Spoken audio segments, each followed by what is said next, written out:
My name is Jerm. This is Germ Warfare, the battle of ideas. Makia Freeman, thank you for joining me in the trenches again. Thanks for having me back on, John. As I just said, the previous conversation we had very good feedback, and you covered a lot of ground in a very short space of time, and I appreciate the effort that you put into it. We can slow down a little bit. In this one, you kind of took me to more or less the 9/11 period. Sure, yeah, we can jump right into 9/11. So basically, where I left it off in the last conversation is that this cult had been slowly gaining power and setting its sights on world domination. And so by the time we get to the 1960s, it's pulling off political assassinations around the world. It's not scared to strike on foreign territory, including killing an American president, which has got to be one of the most audacious things you could think of. I mean, America as either equal superpower with the USSR or the sole superpower in the world, killing their head of state on American soil. So they were able to pull that operation off successfully, because to this day there's still so many people that believe it was Lee Harvey Oswald, or if they disbelieve the official story, they still don't really know who did it and how they did it and all of that. So Israel went on after that period to have a puppet in the White House by the name of Lyndon Johnson, who did whatever they wanted. And Israel was already using things like getting women close to him. There was a woman called Matilda Krim, who was basically an Israeli agent, and she was one of many mistresses that LBJ had. And LBJ was one of the most pro-Zionist presidents ever. He did whatever they wanted. He also launched wars in general for America. Sorry, let me just jump in right there. He also was a key player in JFK's assassination. Yeah, he knew it was happening. I don't think he was maybe like a mastermind or an orchestrator, but he definitely knew about it.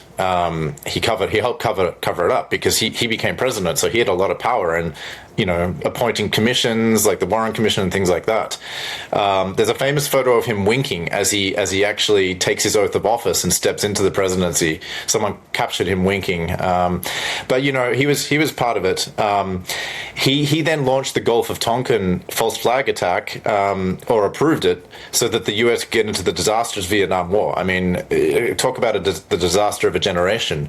But even as bad as that was, for me, one of his most treacherous acts was the 1967. It was 3 years later, the 1967 USS Liberty attack, where he orchestrated a U.S. ship being struck by Israel and just let it sink to the bottom of the ocean. Totally covered it up, and this was an attempt by Israel to get Egypt into a war, and they were going to have the U.S. back them against Egypt because they wanted to wipe out Egypt. Egypt was a very strong neighbor of theirs, a strong Arabian country that would have probably destroyed them, beaten them in a military war. But if they had the U.S. backing, it might not have. But yeah, I mean, they just attacked a U.S. ship and put napalm on the deck, killed U.S. officers. In the end, it was Russia that actually helped rescue some of the survivors off that ship and help the ship, amazingly enough, in the period of the Cold War. And so Israel by then had already become so brazen that they would even attack an allied ship and try to make it look like Egypt. And I mean, LBJ just did whatever they wanted. And so this is a very crucial period in U.S. history and world history, because American aid and favor swung totally into Israel's side, into their corner, and it no longer became an impartial arbiter of the Middle East and balancing Israeli and Arab affairs. It was totally owned by Israel at that point. Same thing happened throughout the 70s. By then, Israel was getting control of the Senate and the Congress much more. It was starting to infiltrate with its agencies like AIPAC, and another thing that happened with the death of JFK was that they'd managed to avoid registering under FARA, which is the Foreign Agents Registration Act. And so then AIPAC became the monster that it is today, where it funds. It's like the most powerful lobby, and it funds all these different politicians, and it doesn't even have to register as a foreign agent. So it's basically legalized bribery. And today you can see there are certain websites or people that try to work out how much money is going to certain politicians. It's called Track AIPAC. Thomas Massey is one of the very few with principles who's taken exactly $0 from AIPAC. But on the other end of the spectrum, we have people like Donald Trump, who's taken $230 million at last count. So So yeah, this whole APAC monster was growing then.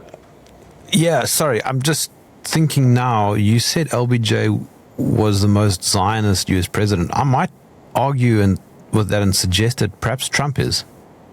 Yeah, I don't mean he's the most Zionist ever. He has a lot of competition, unfortunately, Right, because there's right, a lot right, of right. presidents that have sold themselves. Yeah, Trump absolutely. He would vie for that title. I think LBJ was the most in that period because we had Eisenhower who, he wasn't exactly pro-Jewish. He did maybe some things they liked. JFK absolutely was against them. He saw them for what they were. They got rid of him. Then it totally swung in their favor with LBJ. Nixon was scared of them. He did some things, but I also think that this cult was the reason behind Nixon's impeachment. He started to kind of threaten the CIA and, basically say to the then CIA director Richard Helms, "Hey, I know what happened with, JFK," and so, and then subsequent presidents after that, I think they had some control over them, but not full control. They had some control over Clinton and George Bush, but there was also actually a plot that was uncovered where George Bush was not going along with Israel. This is George Bush Sr., and so they had a plan to assassinate him. And this was revealed by an ex-Mossad spy called Viktor Ostrovsky. He's a great source of information. He wrote 2 books called By Way of Deception is the first one, and then The Other Side of Deception is the second one. And he reveals like a lot of great information about the Mossad, the inner workings of the Mossad, what he had to go through to become part of it, how they work, what operations they pulled off. I mean, he has a lot of information in those books. They were very famous, and in one of the books, he talks about this alleged plot to take out George Bush Sr. He was going to be taken out when he was visiting Madrid. And Ostrovsky tried to do everything he could to warn about this coming attack so that it could be averted. And in the end, it was averted. So even some of these US presidents throughout the 80s and 90s, they might have done what Israel wanted, but there were certainly times where they went against Israel or they planned to go against Israel. And then Israel was apparently about to pull out its weapon of assassination to bring them back in line. But one thing they did with Clinton was they had Monica Lewinsky on their payroll. She was Jewish, and so they had that whole thing that they held over Clinton. And Gordon Thomas, the Welsh writer, talked about how Netanyahu actually used that against Clinton. And then we also have the ex-Israeli spy Ari Ben Menashi. He's another great source for this information. He wrote a book in the 80s that detailed his time. He wasn't in the Mossad. He was in another agency called Aman, which is military intelligence. And he was totally involved in Iran-Contra, but his job was to go around and basically bully countries into not making certain kind of weapons or not doing certain things that might go contrary to Israeli interests. And he would use all the dirty tricks in the bag to do that. But he talks about how the Mossad would even blackmail their own leaders. So at that time, Ehud Barak looked like he might be drifting close into a peace agreement with Yasser Arafat and Bill Clinton. And so the Mossad basically was dispatched, and they said, "Hey, if you make peace here, then we're going to reveal the sexual blackmail stuff that they had on Ehud Barak." And that, of course, brings us to none other than Jeffrey Epstein.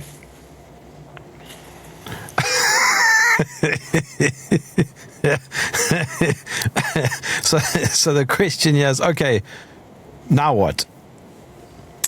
Yeah, I mean, it's still just a few weeks after the whole Epstein files released, the big one, January 30th, of 3.5 million files, and I think it's fair to say that the whole world is still in shock. I mean, even people in the truth community or the conspiracy research community are blown away. I mean, it is absolutely astonishing what has been uncovered so far, and we're only a few weeks into this. I mean, there are 3.5 million files. There's so much more to discover, but already it's clear to see from these emails, from these documents, that Epstein really was a microcosm to the New World Order macrocosm. So everything you think you know about the New World Order conspiracy, whether it's political corruption, sex trafficking, blackmail, pedophilia, control of nations, even things like torture, rape, Satanism, cannibalism, these are all uncovered in the files. I mean, we have black and white evidence, even though some of the files are redacted. I mean, we have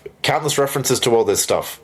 Not to mention eugenics and transhumanism. It's all in there. And Epstein was heading up. He was connecting all these people and pushing all these agendas. You know what's amazing, though, is how he came out of nowhere. Like, nobody really knows how he got to where he got. Well, the backstory on Epstein is that, we know that he was kind of employed early on at Dalton to teach mathematics and physics. He didn't seem to have any degree to do that. Now, he was employed by Bill Barr's father, and Bill Barr later became, another one of these agents that was totally corrupt and covered things up. But Epstein ended up meeting Ghislaine Maxwell, the daughter of Robert Maxwell, in the 1980s, and they fell in love. Robert Maxwell was a super spy for Mossad. He was a billionaire, and he was involved in the Promise scandal. Now, Promise was this software that was developed by Bill Hamilton, who was a former NSA agent or contractor. And it was basically a very handy piece of software because it allowed the user to enter information, and it would do this kind of cross-database, cross-computer search, and up till then, there wasn't really a tool like that, and so it was an incredibly useful tool for searching databases for extracting information. And he originally developed it as like a prosecutorial management system aid, so for lawyers that were like trying to prosecute cases. But it soon became something where these evil intelligence agencies like the NSA, CIA, they saw that this stuff had like way more uses than that.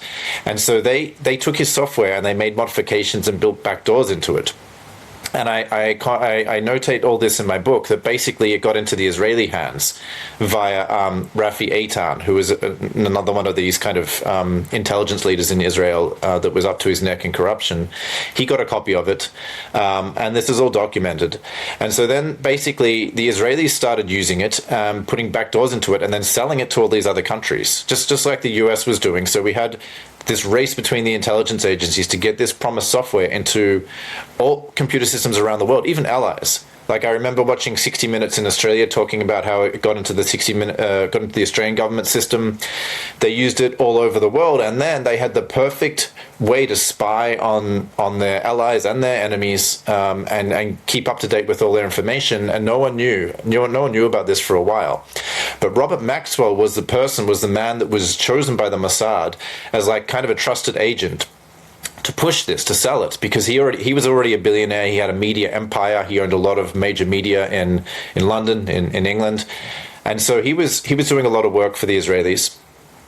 Ari Ben Menashe, again, he tells the story of how Maxwell and Epstein, how they were hired. They were in the office of Robert Maxwell, and Robert Maxwell kind of brought Epstein into the family business, so to speak, along with his daughter Ghislaine. And I think Ari Ben Menashe tells the story that at first they kind of felt like Epstein was incompetent. They weren't that impressed by him. But I think what happened was he basically found his niche with all this sexual perversion stuff that was going on, and he kind of got into that in the late 80s and started building this whole sexual trafficking, sexual blackmail network, and that suited them perfectly, because that's a playbook straight out of the Mossad to basically entrap your people you want compromise on with sexual blackmail. Now, another thing that happened that's come out even before this 3.5 million release, this dump, was that Epstein had a contract with none other than the Rothschilds, the key family, the key bloodline family that's running all of this. He had a $25 million contract with them, and I've read some of it. It's online, you can see it. It mostly covers financial terms, but who's to say that there weren't more contracts directly between Epstein and the Rothschilds? And who's to say that this wasn't the way that basically he was being funded? Because he had an extensive operation. I mean, he had all these properties and mansions. He had them all with cameras in every room so he could catch people. And I believe the Rothschilds, this is maybe one of the ways that they were funding him to pull off this operation. And, so Epstein was closely related to Israeli intelligence, to the Rothschilds right from the start. Epstein is kind of like an enigma. Yeah, I mean, you've got Congress people right now who have read either parts of the files, parts of the 3.5 million that are unredacted, they got access to them, or they've read some of the ones that are yet to be released. And they're coming out of those sessions saying it's disgusting, it's absolutely horrific. And what are they referring to? I mean, we already know about all the sexual deviancy, the torture, the sexual blackmail, but I think they're actually referring to, one of the congresswomen was Lauren Boebert. She's talking about cannibalism, Well, there's already references to cannibalism in the files we have. There's all these references to beef jerky. And there's multiple references to pizza throughout the whole thing. And this takes us back to the 2016 Pizzagate scandal, where WikiLeaks was one of the organizations that leaked all these famous politicians. In that case, with WikiLeaks, it was mostly the Podestas, who were very close to the Clintons, using all these code words like pizza and hot dog and walnut sauce and maps and all of this stuff. And we know that these are code for pedophilic words, for little boy or little girl or things like that. And here we have pizza coming up again repeatedly throughout the Epstein files, but we also have references to beef jerky. And to the beef jerky, is it ready for Jeff? Does it need to be refrigerated? And, if we look at this kind of logically in point of fact, beef jerky is a shelf-stable substance. It doesn't need refrigeration. So why the hell would they be talking about the need to have the beef jerky ready on hand and for it to be refrigerated? I would suggest that actually what we're talking about here is as sick as this sounds, the consumption of human flesh, the eating of babies, basically. You and I are both fathers. The level of vile. Yeah, it's sick. It really is sick. And I think it points to a deeper truth that what we're really seeing here is that this world is being run by a satanic cult. And as much as people don't want to really face that, there's really no way to avoid it now. These Epstein files are putting this in our face. It's not as bad as political corruption is, as bad as sexual blackmail is, as bad as trafficking of children is, as bad as torturing them is. Yeah, all that's horrific. But what's behind all of this? This is Satanism. For sure, but because of the scale, the magnitude of this, do you think anything will come of it? I think we're at a key point right now. There was a time when Epstein would not have even been arrested. I mean, you and I have been doing this for a while. I remember reading about Epstein before 2019 and just thinking, okay, like I knew he existed. I knew that this was some kind of ring, but I didn't think anything would happen. I just thought these people are above the law. And then suddenly everything changed in 2019, where he actually got arrested, and the whole thing with him going to jail, and then his fake death, his disappearance.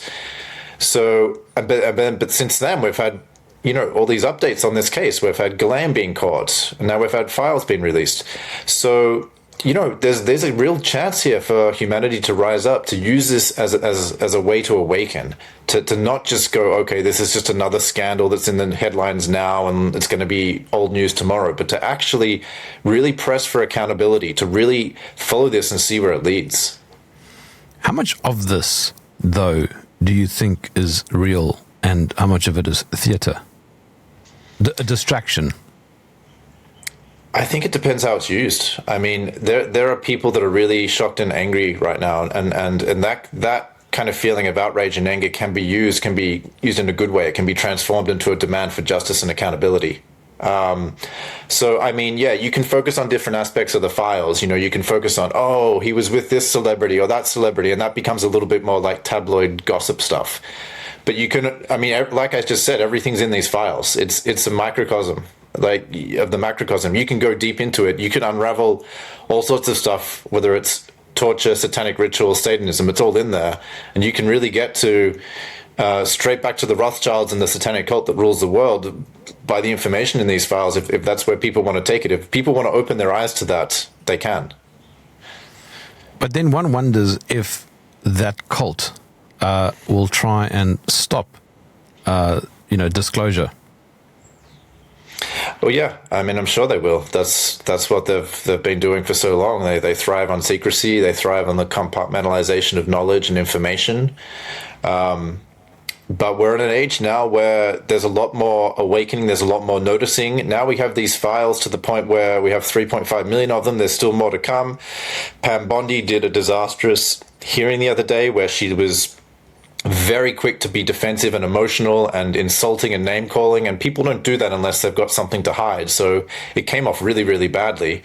I think people are noticing this, and we've got whole collections of victims that are screaming out. I mean, they're upset too because their names weren't redacted, but regardless of that, I mean, we have actual people here that have been harmed by this, that have been part of it. We've got people like Juliet Bryant in your neck of the woods, other victims who've been very explicit about how this worked, how they were entrapped, what it entailed. I mean, there's a real chance here for humanity to use this to wake up. I don't know what direction this is going to go. I really hope this doesn't just become some headline that gets forgotten about. I really hope that people continue to research this and unravel it. The thing, though, is that Trump has been implicated. He's the president of the US. Yeah, that's how huge this is. And Trump is in damage control mode. I mean, he was always trying to put a lid on it. He was always trying to say that he didn't really know Epstein that well and that he threw him out of Mar-a-Lago and all this. And then when it became kind of impossible to take that line, he started calling the whole files a Democrat hoax. Well, I mean, that's absurd. These files have nothing to do with left, right, the fake political paradigm. They cut across all party lines. They cut across all countries. I mean, Epstein was an insider, an incredible insider who had control over all these different countries in the world. And we're not just talking about the US. I mean, look at his relationship with Peter Mandelson. There's photos of Peter Mandelson standing in his underwear talking to unknown girls. And Mandelson was giving Epstein a blow-by-blow account of what was going on with the fight for the British political leadership in 2010 when Gordon Brown was around and Nick Clegg. So Epstein was getting all this information about it when not even the public knew. That such was his power over Mandelson and the British establishment and his reach into British politics. I mean, then he has the relationship with Macron, who himself is a Rothschild banker. He has all these close relationships with these Middle East sultans. He has relationships with prime ministers in the Scandinavian countries. I mean, his reach is absolutely fantastic and incredible. So, I mean, the thing with Trump is that Trump was best buddies with Epstein for a very long time. Trump even has a quote where he said he knew Jeff for something like 15 years. So we're talking about a good part of the 80s and the 1990s. Yes, eventually they had a falling out. It was maybe over a real estate deal or something else. Eventually, Trump kicked him out of Mar-a-Lago, but this is way, way, way late in the game. I mean, now Trump is trying to use as his defense this document that turned up a week or two ago about how he called the Palm Beach Police Department to try to tell them how bad Epstein was. Well, he did that in July 2006. This is a good 2 years after Epstein was being investigated from 2004 onwards. And so Trump was very late to the game, and it's quite possible he just did that as a way to kind of make it look good for him, make it look like he was on the outside. But the fact is, even before these files were released, we've had multiple women step forward, like Katie Johnson, who've alleged that they were raped by Trump, and they're very explicit about their details. And they say that they were also raped by Trump and Epstein at the same parties in Florida, in New York. Trump and Epstein were womanizing together. They were conducting all of this stuff together all throughout the 90s. There are lots of victims who say that, Epstein would bring his girlfriend in, and then Trump would just stand there and start groping her, and then Epstein was angry at Trump, and they had this whole close relationship where they were just engaging in debauchery for a really long time. And so Trump can't hide that. He can do his best to try to claim nonsense like this is a Democrat hoax, but the fact is he was participating in all these crimes for actually more than decades. Well, your book is called Cult of the Chosen Ones. I don't think Epstein is one of the chosen ones. He thinks he is. Epstein's other emails that have come out in this dump, there are emails where Epstein's talking about how Jews make money and how someone's emailing him and saying this is a war between Jews and non-Jews and Jews are winning. And there are references to this kind of thing. There are also references when I was writing the book and I was investigating some of the victims were taken to his island, and they talk about how, in between when they were being abused and raped, they're just kind of sitting around, and there's all these rich people there. A lot of them are Jewish. And I remember some victim, it might have been one of the farmer girls or one of the others, is talking about how she's in this group and the people are like, oh, don't bother talking to her. She's not Jewish. She's just a nobody. And so there is this definite supremacy that's running through this cult, and it does crop up in Epstein as well. I haven't actually seen anything connecting Epstein and 9/11 so far, other than there was an email that came up interestingly about someone emailing Ghislaine Maxwell and saying, would you like to be on the 9/11 Shadow Commission? And she declines the offer. So I think that was definitely an interesting little tidbit. We'll see what more comes out. But yes, to get to 9/11, so basically what we had was, I was describing how, the cult had kept kind of leveraging their control and trying to get control over the presidents, and they had Bill Clinton mostly under control. They had sexual blackmail in him through Monica Lewinsky. But basically, they had been planning a massive operation for decades in advance.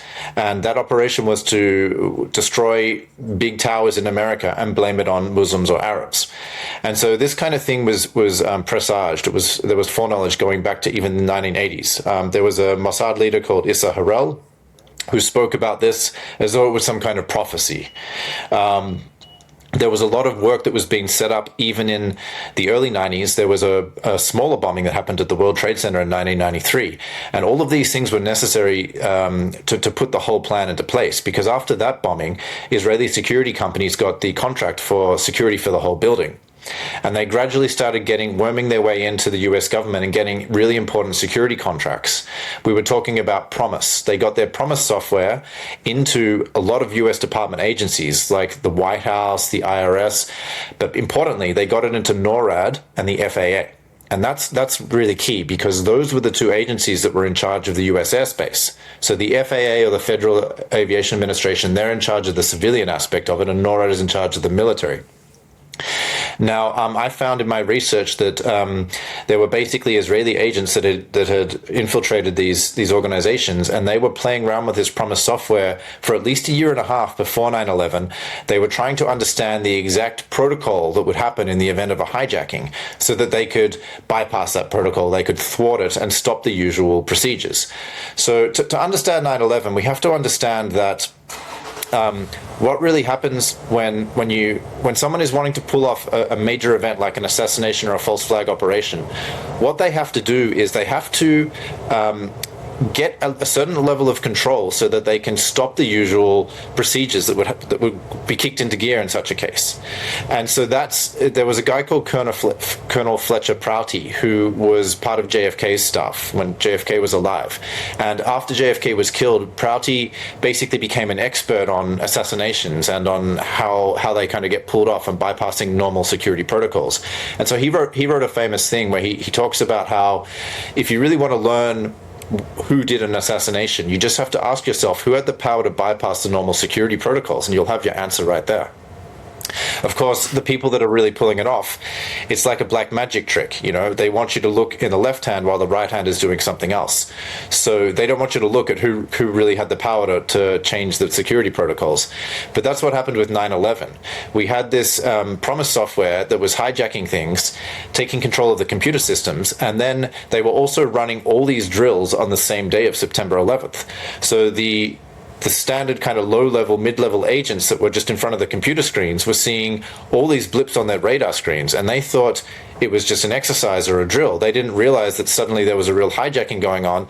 And when they were told by their superiors, no, actually, this is real time, this is not simulation, this is not an exercise, they were like, I can't tell what's what here, because the screen was just full of blips. And so this was just one of many ways that they covered up, made it impossible for the normal security protocols to be activated. Just before you go any further, is there a car nearby? Yes. It's about to leave. Sorry. Yeah, it came through quite loud in my headphones. Okay. I mean, we can edit this part out, and I can go. No. Okay. It's all good. All right. But the actual 9/11 event wasn't just the Twin Towers. Yeah, it was the alleged plane, but actually really a missile that struck the Pentagon. And then there was this fourth plane, well, not really a plane, but they said a fourth plane crashed in Shanksville in an urban area of Pennsylvania. There was nothing. There was nothing, because when we look at the debris there's just tiny little bits of things that it doesn't look like anything like. Wait! Have you heard the official story? It went into the ground, like literally, it vaporized. Yeah, so this is really the thing with all these operations, like whether it's the JFK thing and the magic bullet that's meant to kind of have done a U-turn in midair and gone through the flesh of all these different people, or the 9/11 story where we're meant to suspend disbelief and believe that a passport somehow survived fire and fell magically to the ground, and they rescued the passport even though most of the plane pulverized. This is the kind of thing where they're really asking people to suspend their sense of reality, their sense of common sense and belief. And that's where it breaks down. That's where, if you really look at this closely, you're like, wait a minute, even if I believe the government in general or authority in general, I'm not going to disbelieve my own senses and my own sense of logic. Yeah. Just regarding the planes, I've done a number of shows on this, and I've had very varied opinions. But I think it's fair to say that whether or not there were planes or there weren't planes, I think what's important here is the official story is complete nonsense. Absolutely. I agree with you there. Yeah, because we can get too caught up in how they did it. And these guys have access to advanced technology that's not in the public domain. It's not in the public arena. And so it makes it very difficult then to really decipher what happened. And then we get caught up in this endless arguing over the how, when actually, I mean, the most important thing is the why. The who and the why. Who did it and why they did it is much more important than the technicalities of how they pulled it off. Well, okay, so then why?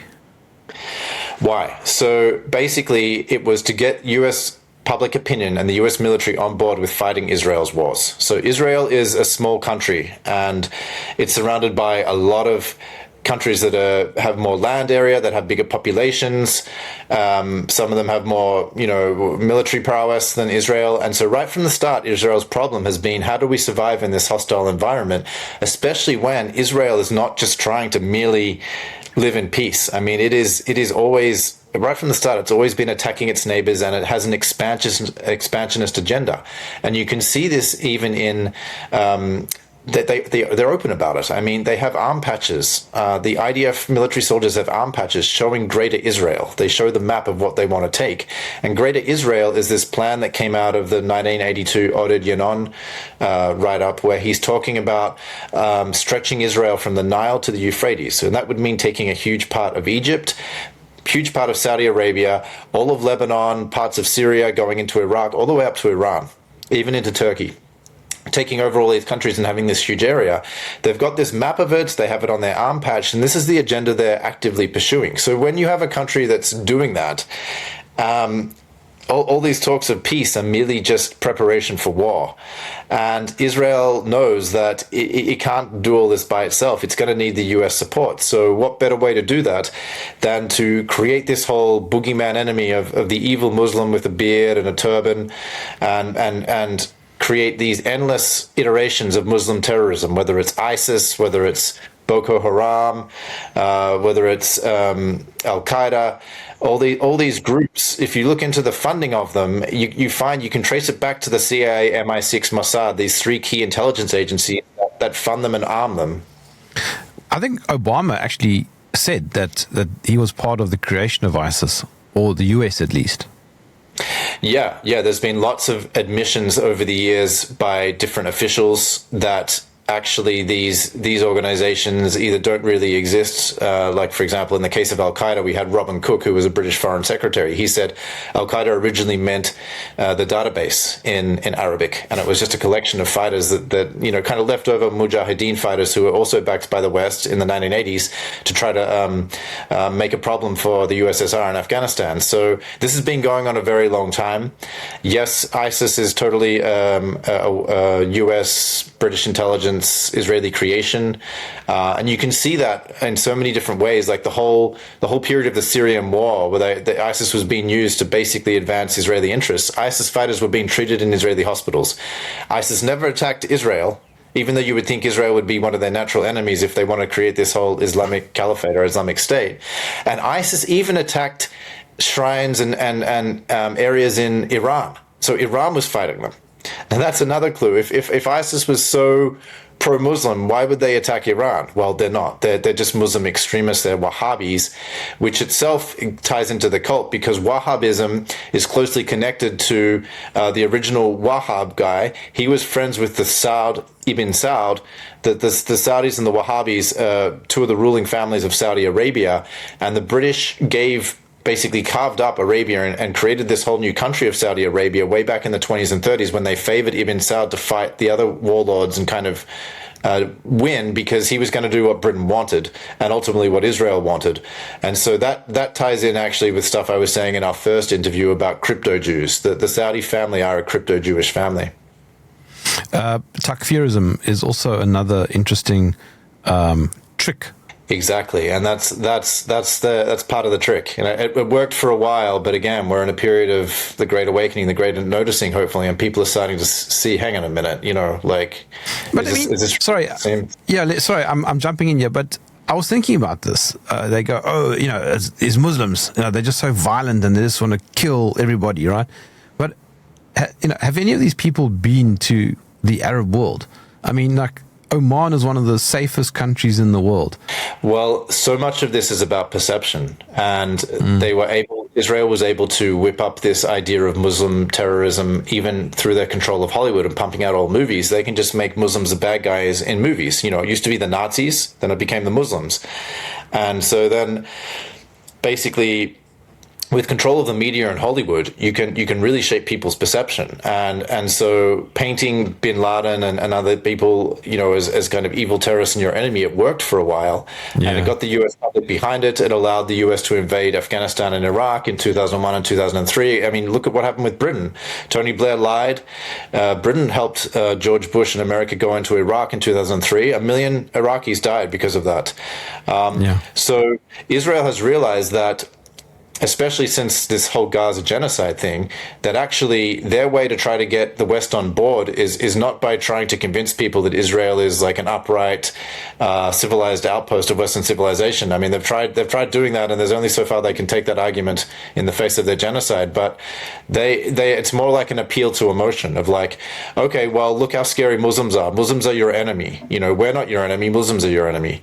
And actually, it reminds me of what these five dancing Israelis said when they were captured right after 9/11. They were captured doing high fives and celebrating in New Jersey, documenting the event, taking photos of the buildings that had just been blown up in Manhattan. And when they were captured, they were like, "Hey, we're not the enemy. Palestinians are your enemy. You have to hate Palestinians." And so the agenda is pretty clear that's what Israel has been trying to do. It's been trying desperately to get in the mind of Westerners, especially Americans, this hatred for Muslims, this fear of Muslims, so that then Israel can control the U.S. military and get it to fight all its wars in the Middle East. And Hollywood, when it makes movies about terrorism or terrorist attacks, they always happen to look like Arabs, but they're never Jews. Exactly. Yeah, the perceptual war, the information war is such a huge part of this. And for a very long time, I mean, going way back to the Rothschilds and their rise to power and their money and buying out Reuters and buying out the media companies, and then the Jewish control of Hollywood, and the mainstream media, we've had this cult control of information and media. And so it really does play such a huge part in perception. And when something happens, like just in the last few years, where you get new platforms like TikTok, and then suddenly you get all this, from the Israeli perspective, oh no, all this anti-Israeli content, they're exposing what's happening in Palestine. Well, what do?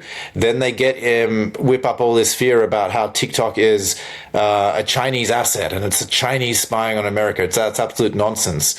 And so they whipped out all that fear, and then they forced Trump, who basically they control, to kind of get on board with it. And now suddenly we have TikTok in the hands of Larry Ellison and his son, and we have like a new former IDF agent who's in charge of censorship there. I mean, they call it some position like, stopping anti-Semitism or whatever. They just come up with some name, but it's basically just making sure the Jewish control, Jewish narrative is the only one that gets put on there.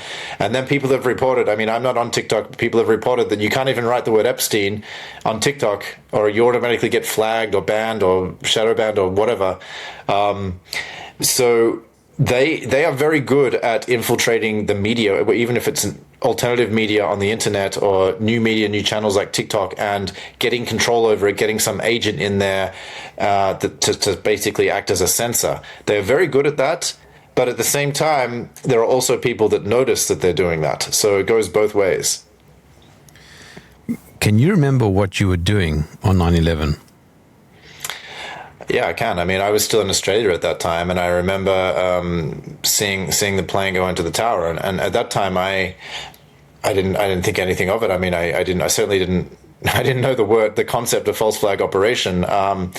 I thought it was horrific. It took me a long time to start to question that event, and then to realize, wait a minute.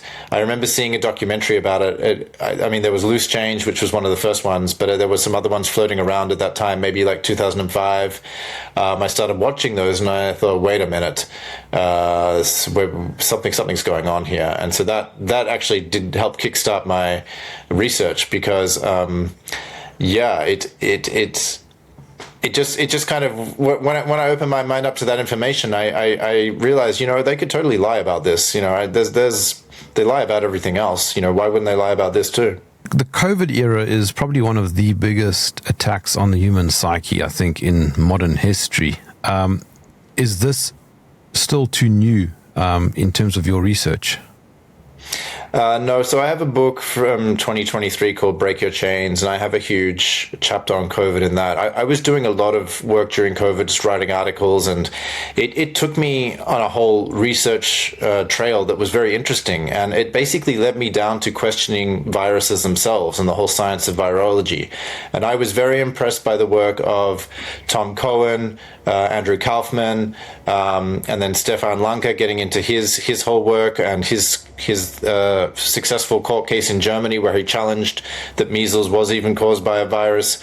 And so, I reached the conclusion that I don't know if viruses exist. I don't think they're really different than exosomes. And certainly if they do exist, then do they even really cause disease is a whole other question as well. And so if these fundamental questions aren't answered, we have no real reason to just assume that what we're told with a standard kind of model of virology. And of course, when these basic questions at the heart of it are unanswered, is there such a thing as a COVID virus? And even if it is, can it infect, can it even cause disease? If those questions are unanswered, then the whole house of cards just falls down, because there can be no justification for any government intervention, whether it's masks or social distancing or vaccines or green cards, passport cards, whatever they were trying to introduce. Like, all of that is absolute nonsense. It's based on a lie when we haven't even answered the basics. And so that really woke me up to realize, wait a minute, this just is another operation. It's another psychological operation, because they can invent an enemy, just like they invented bin Laden. I mean, bin Laden actually existed, I guess, but he wasn't anything like they said he was. There's evidence he was called Tim Osman. That was his CIA handle. And then there were all these fake bin Laden videos, which are actually horribly fake. I mean, you think they could have done a better job, but they've got him right-handed in one hand, left-handed in another, and his nose looks different in some of them. All these fake videos. And so he was a total fake enemy that was created. And then he was killed like 3 or 4 or 5 times. He seemed to have more lives than a cat.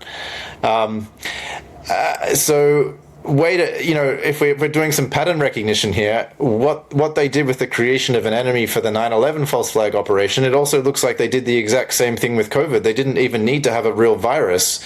They just pulled all this thing off with the use of PCR tests. And Kerry Mullis, the inventor of the PCR test, was saying, hey, you can't... this isn't really an accurate diagnostic tool. It's not meant to be used for that.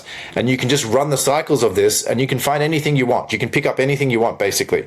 So once you start running this to 30, 35, 40 cycles, you can say anything, and then it's like, okay, this isn't science. This is just the facade of science, using some pretend tool that sounds scientific with like big words. It's got the scientific lingo and jargon. But you can basically control whatever result you have. You can say whatever you want. Then they start changing the laws to make death certificates for people that died with COVID rather than from COVID. And suddenly you can multiply the deaths. And, suddenly you have a pandemic out of nowhere. Yeah, it makes you wonder, though, what's next? Yeah, I mean, looking into 9/11, that operation was decades planning in advance, because I've touched on how there were all these kind of people that seemed to know that it was coming, that were planning for it. There was foreshadowing even happening in a 1978 film by an insider who worked for Israel. His name was Arnold Milchan. He did a movie in the late 70s where he showed a plane crashing into a building. We have Mossad talking about it in the 80s. We have the actual on-the-ground planning in the 90s of like getting control of security systems, airports, infiltrating with software. until it happened in 2001. So to pull off an operation of that magnitude, you do need decades of planning. So yeah, it's a good question. What is coming next? What are they planning for right now that we're going to be seeing in the future? Because the JFK assassination happened in 63, 9/11 happened in 2001. That's a 38-year gap. I mean, it seems like this whole war on terror thing that was launched by the 9/11 operation is kind of worn off now. You don't hear political leaders talking about that. It seems like that's kind of, it's mostly used up its propagandistic value. I mean, yeah, there's still such a thing as terrorism. You still hear leaders talking about the need occasionally to eradicate terrorism or fight terrorism, but it's nothing like it was in those years, those 5-10 years after 2001.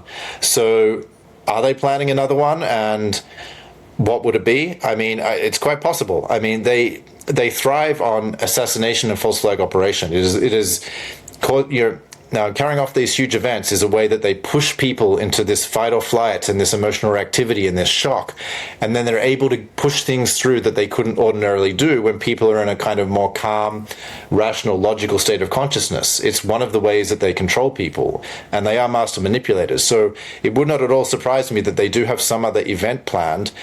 I don't know what it is, other than there's been talk for a long time that what could be on the cards, maybe there's like their final kind of card is a false flag alien invasion. Actually, I've also wondered about that and read about it, and it kind of does seem plausible, because I mean, if you've heard of Project Bluebeam, it's certainly something that can occur, and we know that there is a lot of UFO disclosure happening now anyway. Yeah, I think it's definitely plausible, especially with the progress that AI is making. We're already in an age now where it's impossible to tell what's real and what's fake. There's videos online that show politicians or something saying certain things, and luckily the producers, the creators of that content are doing it deliberately as satire. They're having these politicians say ridiculous stuff, so you can tell from the context, oh, okay, yeah, he would never have said that. But I mean, if you're just looking at their lips moving or their face, you can't tell the difference. So, and again, coming back to the point I made earlier, what is in the public arena, the public domain, is far behind the actual cutting-edge technology they possess in these military underground bases. So they could pull off something incredibly realistic, incredibly convincing, and the average person wouldn't know. But the risk for these manipulators doing that is that once they pull off like a false flag alien invasion, there's really no going back. You can't really put the genie back in the bottle after that. So then they have to basically entertain the idea that there really are aliens, and it depends how they're going to frame it. Are we being attacked? Oh, okay, so there's evil aliens that are attacking us, so we need a one world government to unite behind. That may be one way they play it. But then people are always going to think, okay, there's evil aliens. It's gonna totally open up a Pandora's box of how people are going to react to that and what that's going to mean for how society is structured. So of course, they've war gamed this out. They simulate all these things, and they've probably analyzed this to death to figure out how they're going to control that situation then. But it's like to me, it feels like a bit of a desperate play, because there's also going to be a segment of the world that are going to be like, this is fake. You guys are faking it.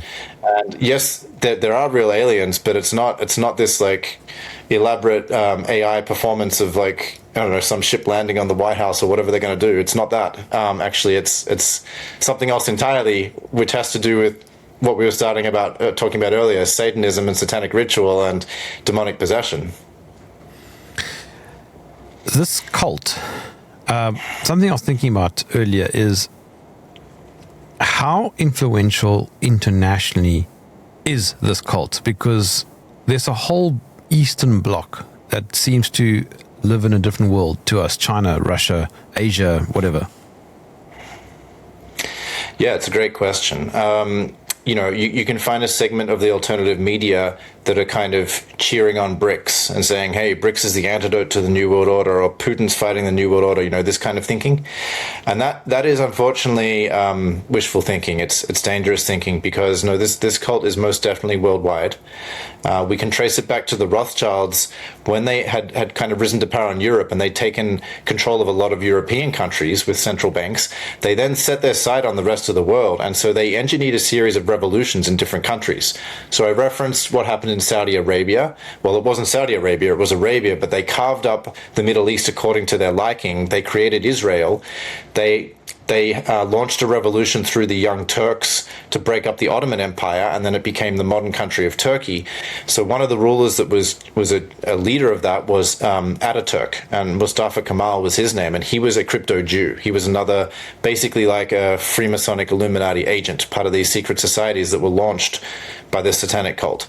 So they had agents like Ataturk, they had agents, the Saudi families, the crypto Jews. So they've had influence in these Eastern countries going way back. But if we bring it more up to the modern times, Russia is a good example. So people say, oh, Russia is upholding Christian values and it's fighting the New World Order. And look at Putin; he's speaking out against woke ideology and transgenderism. And yes, on one level that is true. And yes, Putin has been provoked repeatedly by NATO and the U.S. military. That's all true, but that's only on one level. On another level, Russia is absolutely behind this Agenda 2030 New World Order agenda. They are rolling out biometrics very fast. They are banning VPNs. They are banning certain platforms, whether it's things like WhatsApp or Telegram or whatever, or restricting them.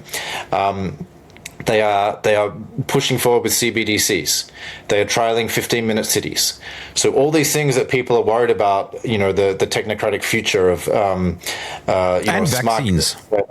Vaccines. They had their own vaccine during the COVID scamdemic. They had the Sputnik vaccine. So when you look at it closely, Russia isn't actually really an antidote to the New World Order. They are pushing at the same agendas. Putin himself is very close to this cult because he was brought up in a family where he lived in an apartment block across from a Jewish family, and when his parents were out, when he got home from school, they were still at work. He was taken in by this Jewish family, so he's kind of had this Jewish influence from the start, and he's very that there are Chabad Lubavitch, which is a very important sect, worldwide Jewish sect. There are rabbis from Chabad that are very close to Putin that have his ear. One of them is called Lazar Berel. He's called basically, Putin's rabbi. He has Putin's ear. You can see tons of photos with him talking with Putin. And when I've listened to interviews of Lazar Berel talking, he talks about how Russia does nothing without coordinating with Israel. Like whether it's something in the Middle East or geopolitics, there's like a hotline between Tel Aviv and Moscow, and Israel makes sure that it has Putin's ear and that it has its interests represented. There is another interesting connection between Russia and Israel, which is that Israel, being a tiny country of only approximately 10 million people, has something like 2 million Russians, 2 million people that have emigrated from Russia at some point. And so they have a lot of these dual citizens, basically. So there's already a very strong connection between Russia and Israel. And so, the situation is just very nuanced. People like to think of it in black and white, of like, oh, on the one hand, we have, the US and Britain and Israel and maybe some other countries around them, and they're going to end up fighting Russia, China, Iran in some World War III scenario. And it's like, yeah, on one level that's true, but on a deeper level, it's actually not like that. There's this cult that has got its tentacles into all these different countries in the East and that are part of BRICS, especially Russia. And there's already relationships between Israel and China and Israel and Russia that are going on that are quite strong. So it's not like that. Another case study is Iran. People, especially in the last 5-10 years, people are looking and going, wow, Iran's become this arch enemy for Israel. We're headed towards this Iranian war. It doesn't seem to be anything to do to stop this. Yeah, on one level that's true, but on another level, Iran, if we look at the history of that, it's been meddled with for a very long time. So firstly, we had the whole overthrow of Mossadegh in 1953 because he wanted to nationalize the oil.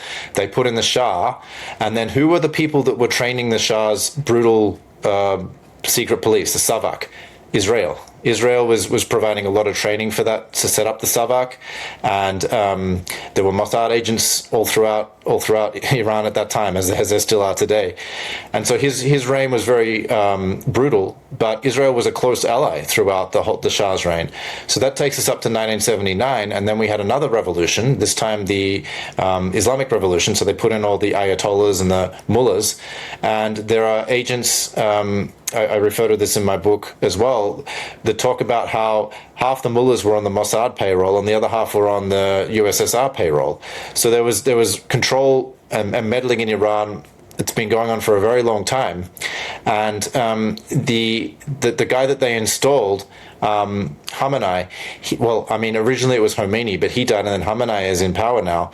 He was trained at a university in Moscow called the Friendship University. That's its kind of colloquial name. It's got a longer name, but that is basically like a Marxist kind of university that also boasts Mohammed Abbas, the Palestinian Authority leader, as one of its alumni. So a deeper look into the affairs of Iran shows that there has been incredible cult influence over it. Now, I can't say exactly to what degree the cult controls the current Iranian leadership, but there's clearly huge Mossad infiltration in that country. I mean, even during the 2025 12-day war between Iran and Israel, it kicked off by an incredible amount of sabotage, and suddenly there was a surprise attack. Mossad was on the ground. They had their agents everywhere. They were disabling computer systems and missile launches, and that's what allowed Israel to get that upper hand in that first 12 hours or first few days. Iran kind of got back on its feet after that and pushed back, and by the end of the 12-day war, it looked like it was in a superior position. But my point is, there is incredible infiltration and reach into Iran from the cult. There's incredible infiltration and reach into Russia. So there's 2 of the 3 countries already that are supposedly going to be on the other side of World War III, that have been infiltrated. And then that brings us to China. So I can't exactly say what degree of Rothschild infiltration exists in China, but I can say... Yeah, it's a bit of an enigma, isn't it? Yeah, I don't know. I'm still researching that, but we can look at the history of China. We have of course, the whole communistic ideology, which has been very useful to the cult. And that comes out of the Frankfurt School and going even back into the 1800s, the Rothschilds were funding Marx and agents like that to even write the Communist Manifesto in the first place and then spread this ideology around. So they got that into Russia, and it was a horrific thing, I think, for Russia. We had the whole Russian Revolution, the USSR, from around 1917 to 1991. We still then it's going spread further east, and Mao Zedong. Well, Mao was trained at Harvard, so he was in a way a Western agent too. So he came to power. He was incredibly brutal. I mean, if we look at all the dictators around the world, I mean, look at what Mao did to his people, killed millions of people. There was the Cultural Revolution there in China, where if you had even something like a violin or something that was, supposedly Western or capitalistic, you could be like imprisoned or killed just for owning something like that. I mean, it was brutal. And then there's the whole Great Leap Forward that caused the famine where millions perished. So we've had horrific things that came out of that. Then we have the Rockefellers going over there in the 1970s, the famous meetings with Nixon and all of that, deliberately opening up China and then using China as basically the world's factory, the world's manufacturing center. So, when I look at Rothschild Rockefeller influence in China, it's there. I mean, I don't know to what degree right now it still controls it and how China's going to act, but yeah, I mean, China does seem a lot more sovereign now. Yeah, but then we also have another perspective on this, which is that basically China is a technocracy. It is already pretty far advanced with its control over its citizenry. I mean, I've seen pictures of China videos where they display on big billboards someone who's supposedly broken the rules. Someone might have just jaywalked or done something like that. They show a big picture of their face and then they try to publicly shame them. And they already have this system, even if it's not fully developed, it's partially developed, where you can't buy a train ticket if you've done something wrong, like you've spoken about it against the government or you've got too many infractions or offenses on your legal record. This is the system they want going forward for the entire world, this technocratic surveillance system. So China's like their model.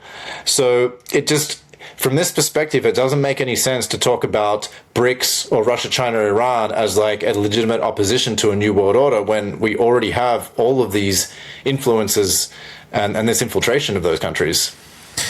Now, does the cult care at all, Makia, about my continent, Africa? I think they want to bring every single continent and every single country under their control, sad as that is. And Africa doesn't crop up as much in my research, but I have no reason to believe Africa's any different. That It's unfortunately this is really a psychopathic satanic cult that wants to control everything. And I say that facetiously, but there is, and I often say this also, but there is a sense of freedom that we have in our chaotic system that we have here, and in a way, long may that continue. Yeah. I mean, I don't know what's going to end up happening with Africa. I do know if you look at the colonization through Cecil Rhodes, I mean, he was a Rothschild agent, and everything he did to steal the diamonds and set up his whole empire there. And then in his will, we have this whole round table system that was administered by Lord Milner. Yes. And it was all based on white supremacy, British supremacy.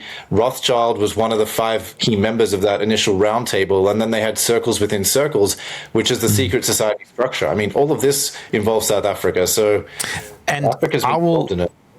And I will challenge anybody to go and have a look at who owns our minds.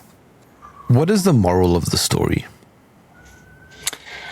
For me, although the information I might present might have a depressing effect on people, or people might feel despondent or overwhelmed, or like, how are we ever going to stop this thing? That's not the message I want to be putting out. What I want to say is that it's better to know than not to know.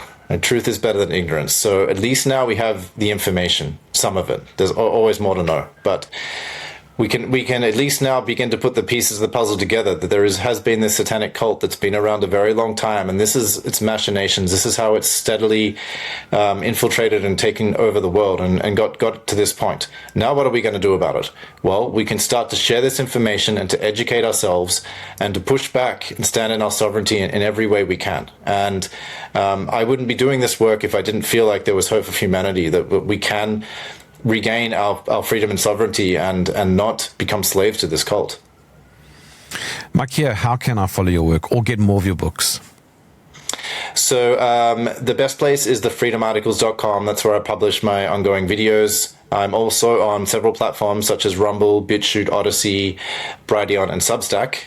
Right now, I'm selling my ebook and audiobook of my most recent book, The Cult of the Chosen Ones, directly through my website so that I can bypass the banning that was happening. But you can obtain print copies elsewhere at the moment, and some of my other books are on Amazon. Makia Freeman, thank you for joining me in the trenches. Thanks for having me on.